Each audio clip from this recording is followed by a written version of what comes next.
तो welcome back जनाब इन Doom coding channel. जैसा कि आपको पता है कि इस चैनल पे HTML कोर्स सीरीज चल रही है।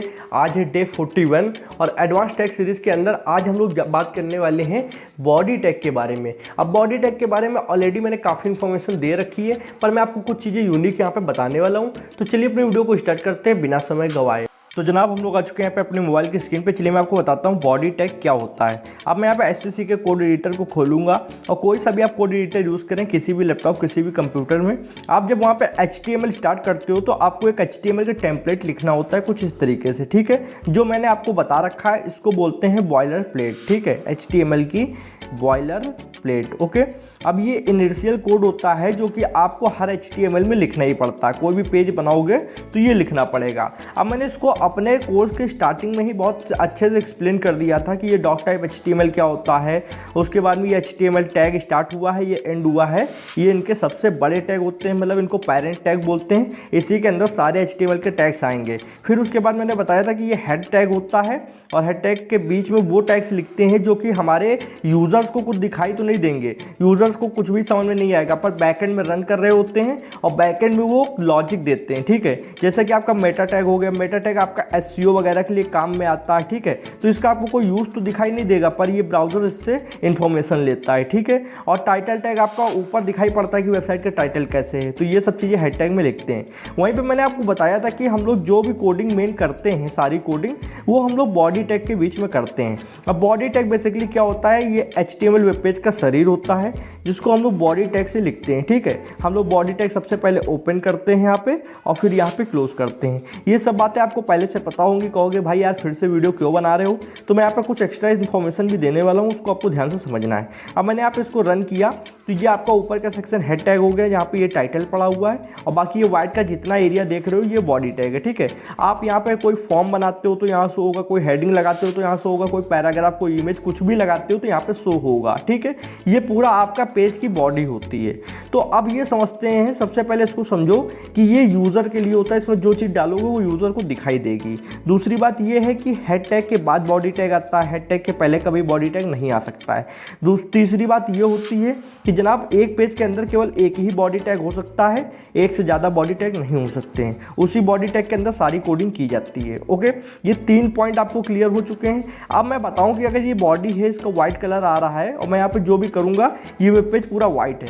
अगर मैं चाहूँ तो बिना CSS के इसको मैं कलर चेंज कर सकता हूँ। वैसे तो आपको पता होगा कि जितना भी रंग रूप का काम होता है, स्टाइलिंग का काम होता है, वो आपका CSS संभालती है।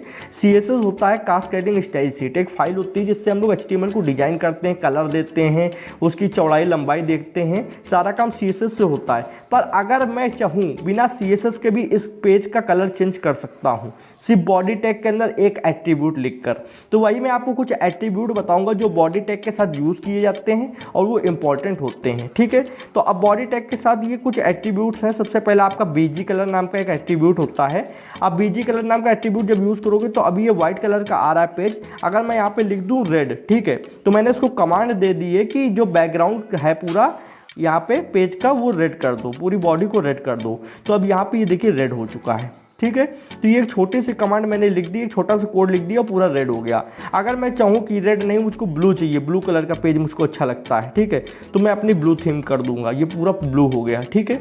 अगर मैं यहीं चाहूँ तो ग्रीन कर सकता हूँ। तो ये छोटा सा अगर आप एक एट्रीब्यूट यूज़ कर देते हो बॉडी के साथ में तो आपको बिल्कुल भी CSS यूज़ करने की जरूरत नहीं है, इतने ही में आपका काम हो जाएगा, ठीक है। तो ये ग्रीन हो गया। अब दूसरा मैं समझता हूँ कि अभी तो मैं मान लो उसका कलर चेंज कर रहा हूँ कि रेड ब्लू ग्रीन। अगर मैं कहूँ कि मुझे ये कलर नहीं चाहिए, मुझे यहाँ पे कोई इमेज चाहिए बैकग्राउंड में, जिस तरीके से अगर मैं अपना यहाँ पे मोबाइल देखता हूँ तो पीछे वॉलपेपर लगा हुआ होता है, ठीक है, ये कोई इमेज है, वॉलपेपर लगा है। उसी तरीके अगर मैं कहूँ कि मुझे पेज के अंदर भी एक वॉलपेपर लगाना है, पीछे कोई इमेज शो हो, ठीक है, कलर ना शो होकर इमेज शो हो, तो वो कैसे होगा, पॉसिबल कैसे है। तो उसके लिए आपको एक एट्रीब्यूट यूज़ करना होगा जिसका नाम है बैकग्राउंड, ठीक है। बैकग्राउंड नाम का एक एट्रीब्यूट लिखना है और यहाँ पे आपको देख सकते हो इन्वर्टेड कॉमा मिल जाते हैं। यहाँ पर आपको उस इमेज की यहाँ पे लिंक देनी होगी जो बैकग्राउंड में आप लगाना चाहते हो। तो उसके लिए पहले मैंने एक फोल्डर बना रखा है इमेजेस नाम से। अब इसके अंदर मैं वो फोटो लेकर आऊँगा जो मैं बैकग्राउंड में लगाना चाहता हूँ। तो उस पर मैं क्लिक करूँगा यहाँ पे 3 डॉट पे, और आप सेम VS कोड एडिटर पे जाओगे, एक फोल्डर बनाओगे, फोल्डर के अंदर आपको इमेजेस नाम का फोल्डर बना लेना है और उसके अंदर आपको इमेज रख लेनी है। सेम वही चीज़ हो रही है यहाँ पे, ठीक है। 3 डॉट पे क्लिक करा, थ्री डॉट पर क्लिक करने के बाद में इंपोर्ट फाइल पर क्लिक करेंगे और वहाँ पर आपको इंपोर्ट फाइल नहीं करना होता, वहाँ पर आपको कॉपी पेस्ट करना होता है कि एक फोल्डर से दूसरे फोल्डर में इमेज ला कर रख लो VS कोड एडिटर के अंदर और फिर शो हो जाएगी। इंपोर्ट फाइल पे क्लिक किया। अब ये देखो एक वॉलपेपर पड़ा हुआ है, इसको हम लोग यूज़ करके देखते हैं। ठीक है, इसको मैं यहाँ पे लेकर आया। अब ये देखिए वॉलपेपर आ चुका है ये। ठीक है, कितना अच्छा लग रहा है देखने में। पर जनाब मैं इसको थोड़ा सा छोटा करूँगा, इतना लंबा नाम मैं दे नहीं पाऊँगा URL के अंदर और आप भी नहीं दे पाओगे, प्रॉब्लम होती है। तो हम लोग करते क्या है, जो हम लोग डेवलपर्स होते हैं इसको रीनेम करेंगे और उसको यहाँ पर छोटा कर लेंगे। ठीक है, छोटा करने के बाद में हम लोग कर देते हैं इसका नाम wp.jpg। छोटा सा नाम रखेंगे जिससे देने में आसानी हो। ठीक है, wp.jpg। अब यहाँ पे आते हैं जनाब और हम लोग ने जो यहाँ पे एक एट्रीब्यूट यूज़ किया बैकग्राउंड। ठीक है, अब इसके अंदर हम लोगों को URL देना होगा। URL कैसे देंगे, सबसे पहले आपको फोल्डर का नाम देना होगा जिस फोल्डर के अंदर इमेज पड़ी है। तो हम लोग फोल्डर का नाम दे देते हैं इमेजेस। ठीक है, और आपको ध्यान रखना है कैपिटल में अगर आपने फोल्डर लिखा है तो कैपिटल में लिखिए, स्मॉल में लिखा है तो स्मॉल में। फिर उसके बाद आपको एक बैक स्लैश लगाना होता है। बैक स्लैश लगाने के बाद में आपको उस इमेज का नाम लिखना होता है। अब बेसिकली अगर आपने IMG टैग की वीडियो मेरी देखी इस कोर्स के अंतर्गत तो ये सब चीज़ें तो आपको बच्चों का खेल लग रही होंगी कि यार ये क्या बता रहे हो, आपको आता होगा। पर मैं उन लोगों को भी ध्यान रखता हूं जो नए आ रहे हैं इस वीडियो पे, उनको नहीं मालूम है, तो वो इस तरीके से लगा सकते हैं। अब मैं रन करूं अगर तो ये देखिए ये इमेज आ रही है, इसको मैं डेस्कटॉप मोड पे खोल लेता हूं और ये देखिए कितना अच्छे से ये इमेज फिट हो चुकी है हमारे पूरे एक तरीके से पेज के अंदर। तो काफ़ी देखने में अच्छा लग रहा है। ओके, तो ये सब चीज़ें आप कैसे कर सकते हो, सिर्फ एक एट्रीब्यूट की मदद से कर सकते हो जो कि बॉडी टैग के अंदर होता है। चलिए आपको नेक्स्ट थिंग बताता हूँ यहाँ पे। अब मान लीजिए मैं यहाँ पे एक पैराग्राफ ओपन कर लेता हूँ इस तरीके से। यहाँ पे आता हूँ, पैराग्राफ ओपन किया और मैं यहाँ लिख देता हूँ hello my name is Shubham Pandey and I am owner of doom coding channel. ठीक है, इतना मैंने लिख लिया, पैराग्राफ है। मैं डेस्कटॉप मोड से इसको हटाकर इसको थोड़ा जूम करके देता हूँ। तो यहाँ पे देखिए जो भी आप नॉर्मल टेक्स्ट लिखते हो तो आपका ब्लैक कलर में आता है। ठीक है, ये जाहिर सी बात है कि आप कोई भी पेज के अंदर कोई भी कुछ भी लिखोगे वो ब्लैक कलर से ही आएगा क्योंकि ये पीछे का बैकग्राउंड वाइट होता है। ठीक है, तो अगर मैं चाहूँ तो इसका यहाँ पे कलर भी चेंज कर सकता हूँ। सिर्फ एक एट्रीब्यूट यहाँ पे लिखूंगा बॉडी टैग के अंदर। सबसे पहले यहाँ पे थोड़ा सा स्पेस लेते हैं और यहाँ पे बॉडी टैग के अंदर एक एट्रीब्यूट आपको लिखना है टेक्स्ट। ठीक है, ये एट्रीब्यूट लिखते ही आपको जो भी कलर देना है, मान लीजिए मैं रेड करना चाहता हूँ तो रेड कर दूंगा और ये देखिए रेड कलर से आने लगा। अगर मैं इसको ब्लू कर दूँ यहाँ पे तो ये देखिए ना ब्लू कलर से आने लगेगा। यहाँ पे मैंने इसको ब्लू कलर से कर दिया, ये ब्लू कलर से आ गया। इस तरीके से आप टेक्स्ट का कलर भी चेंज कर सकते हो। तो ये 3 एट्रीब्यूट मैंने बताया, तीनों काम के थे और बहुत ही अच्छे थे। अब मैं आपको नेक्स्ट चीज़ बताऊंगा, उसके लिए मैं यहाँ पैराग्राफ को हटा देता हूँ। और आपने मेरी अगर वीडियो देखी होगी एंकर टैग की तो आप जानते होगे कि कोई भी अगर लिंक लगाना होता है तो हम लोग एंकर टैग की मदद से लगाते हैं। और इंटरनेट के अंदर सबसे इंपॉर्टेंट अगर कोई टैग माना जाता है तो वो एंकर टैग होता है, क्योंकि एंकर टैग के बिना आप क्या करोगे, वेबसाइट का पेज बिल्कुल सिंपल होगा, आप एक पेज को दूसरे पेज से कनेक्ट नहीं कर सकते हो, अपने पेज के अंदर कोई लिंक नहीं दे सकते हो। तो एंकर टैग की वीडियो आपको देखनी ही चाहिए। अगर आपने नहीं देखी तो फिर भी मैं बता दूं, अगर मैं यहाँ पे कोई लिंक लगाना चाहूँगा तो सबसे पहले मैं एंकर टैग लिखूंगा, उसको एंगुलर ब्रैकेट में बंद करूँगा। उसके बाद यहाँ पे href एट्रीब्यूट होता है जनाब, इसको हम लोग हाइपर रेफरेंस एट्रीब्यूट बोलते हैं। और ये आप जो इन्वर्टेड कॉमा देख रहे हो उसके बीच में हम लोगों को वो URL देना होता है। लाइक हम गूगल को जोड़ना चाहते हैं तो गूगल का दे देंगे, यूट्यूब जोड़ना चाहते हो तो यूट्यूब को URL दे देंगे, फेसबुक का अगर आप लिंक लगाना चाहते हो तो फेसबुक को URL दे दो। और यहाँ पे आपको बीच में उसका नाम लिखना होता है। ठीक है, तो यहाँ पे मैं मान लो लिख देता हूँ गूगल। ठीक है, और मैं यहाँ पे एक एग्जांपल के लिए कि यहाँ URL दे देता हूँ www.google.com। ठीक है, ये मैंने यहाँ पे लिख दिया एग्जाम्पल के लिए, इसको आपको माइंड नहीं करना है। ठीक है, अब मैं यहाँ पे रन करूँगा तो आप देख सकते हो यहाँ पे एक लिंक आ रही है। ठीक है, और ये लिंक किस कलर की है, ब्लू कलर की है। ठीक है, अगर आप लैपटॉप या कंप्यूटर में देख रहे होगे तो हो सकता है बैगनी कलर की आ रही हो। ठीक है, तो अब ये ब्लू कलर की लिंक आ रही है, इसको आप थोड़ा सा प्रेस करो अपने फिंगर से इस तरीके से, तो देखना ये रेड कलर की हो जाएगी और जैसे आप हटा दोगे फिर ये ब्लू कलर की हो जाएगी। अब मैं ये चाह रहा हूँ कि ये जो ब्लू कलर की आ रही है ब्लू कलर की ना आकर ये आए ग्रीन कलर की।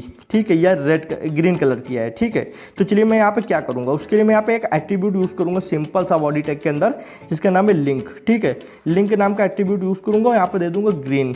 जो भी कलर दोगे उसी कलर का वो आएगी। ग्रीन दे दिया, अब ये देखो ग्रीन कलर की आने लगी। तो बेसिकली अगर आप URL जो लिंक देते हो उसका आप कलर चेंज करना चाहते हो तो यहाँ से कर सकते हो। अगर मैं ग्रीन की बजाय यहाँ पे येलो कर देता हूँ तो ये येलो कलर की आ जाएगी। ठीक है, तो येलो करा। अब मैं इसको रन करता हूँ तो ये देखिए ये येलो कलर की आ रही है। पर अभी मैं इसको अगर प्रेस करूँगा तो अभी भी ये रेड कलर का है, मतलब अगर आप इसको क्लिक करते हो तो ये रेड कलर का आ रहा है। और ये क्लिक करने पे ये होता है एक्टिव लिंक, इसको बोलते हैं एक्टिव लिंक। जब किसी लिंक को एक्टिव करते हो तो वो रेड कलर की आती है। अगर मैं चाहूँ कि ये एक्टिव लिंक रेड कलर की ना होकर यहाँ पे किस कलर की, यहाँ पे मान लो रेड कलर की नहीं पिंक कलर की कर देते हैं, ठीक है, तो पिंक कलर की आए या फिर ग्रीन कलर की रखते हैं, ठीक है। तो उसके लिए क्या करना होगा, एक एट्रीब्यूट और होता है ए लिंक। ए लिंक मतलब एक्टिव लिंक, और यहाँ पे दे देते हैं ग्रीन कलर, ठीक है। अब देखना है यहाँ पे ये येलो कलर की आ रही है लिंक, और अब इसको हम लोग प्रेस कर रहे थे तो ये रेड हो जाती थी। अब मैं इसको प्रेस करूँगा तो ये ग्रीन हो गई। इसको कहते हैं एक्टिव लिंक का कलर चेंज करना। अगर नॉर्मली आप लिंक का कलर चेंज करना चाहते हो तो आपको बस लिंक एट्रीब्यूट यूज़ करना है और उसमें कलर दे देना है। पर अगर आप एक्टिव लिंक का कलर चेंज करना चाहते हो तो आपको ए लिंक एट्रीब्यूट यूज़ करना होगा और उसका कलर दे देना है यहाँ पर, ठीक है। तो आई होप आप समझ गए होंगे कि नॉर्मली ये कलर चेंज हो गया येलो और एक्टिव लिंक का कलर चेंज हो गया ग्रीन में, ठीक है। तो आप समझ गए होंगे। अब हम लोग ये बॉडी टैग के अंदर कुछ ऐसे छोटे मोटे एट्रीब्यूट्स यूज़ करके इनका डिजाइनिंग कर सकते हैं। पर अगर मैं आपको एक यहाँ पे बात बताऊँ, एज अ प्रोफेशनल जब आप वेब डेवलपर बनेंगे, वेबसाइट बनाएंगे, तो आपको ये एट्रीब्यूट्स यूज़ करने की ज़रूरत नहीं पड़ेगी, क्योंकि तब आपको आती होगी CSS, और हम लोगों को ऑफिशियल तौर पे CSS का यूज़ करके ये सारे काम करने चाहिए। अगर कोई कलर चेंज करना है, बैकग्राउंड में कोई इमेज लगानी है, तो सारा काम CSS से ही किया जाता है। पर मैंने आपको ये एट्रीब्यूट्स यहाँ पे इसलिए बताएं क्योंकि कंप्लीट कोर्स है, इसके अंतर्गत आपको मैं जो जो पढ़ाऊंगा सब आना चाहिए। अगर कभी कोई आपसे पूछ देता है, कब होता है एग्जाम में, अभी मैं टेस्ट दे रहा था लिंक्डइन पे HTML का, ठीक है, तो उसमें पूछा गया था कि जो बीजी कलर एट्रीब्यूट होता है वो बॉडी टैग के अंदर क्या करता है। तो BG colour attribute body tag के अंदर जनाब हमारी बॉडी का कलर चेंज करता है। तो मुझे ये मालूम था, मैंने आंसर दे दिया, मुझे पॉइंट्स मिल गए थे। तो एक तरीके का मैं वहाँ पर एग्जाम दे रहा था। पर अगर आपको मालूम नहीं होगा कि बीजी कलर एट्रीब्यूट जो होता है वो बॉडी टैग के अंदर क्यों लिखा जाता है, तो आप उसका आंसर नहीं दे पाओगे। तो इसलिए मैं आपको यहाँ पे सब चीज़ें बता देता हूँ कि कभी कोई क्वेश्चन करता है, कहीं टेस्ट देते हो HTML का, या फिर कहीं आपको इंटरव्यू के दौरान कोई पूछ देता है, तो आप उसका आंसर दे पाओ। कंप्लीट कोर्स का काम ही होता है कि एक एक चीज़ आपको बताना। पर ये आपको यूज़ में इसलिए नहीं आएंगी सब एट्रीब्यूट्स, क्योंकि आप इनको CSS से हैंडल करोगे। CSS जब मैं सिखाऊंगा तब आप ये सब ऑटोमेटिक करना सीख जाओगे। पर जब तक मैं CSS नहीं सिखा रहा हूँ तब तक आप ये बीजी कलर का जो एट्रीब्यूट है, इससे आप बैकग्राउंड का कलर चेंज करो, और बैकग्राउंड जो आपको मैंने एट्रीब्यूट बताया था उससे आप पीछे कोई इमेज भी लगा सकते हो, ठीक है।